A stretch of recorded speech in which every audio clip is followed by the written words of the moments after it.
ngày vào si alung nếu nó nơi bùng mò ngày nó thìm thu hồ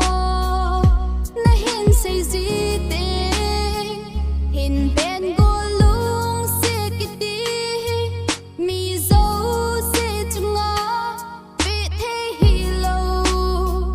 chú ta vắng chun lung sẽ man tâm lệ lung sẽ hôm thô ta chú nắng có hin bê ta cái sông lèo ta hin kể ngày vắng ngó nay ngày gì hi năm ken cả lung sẽ vắng ngó nay lung sẽ phố lệ nay sông lal hin nắng ngó thì ngó lung xuống vắng đét ta hi ta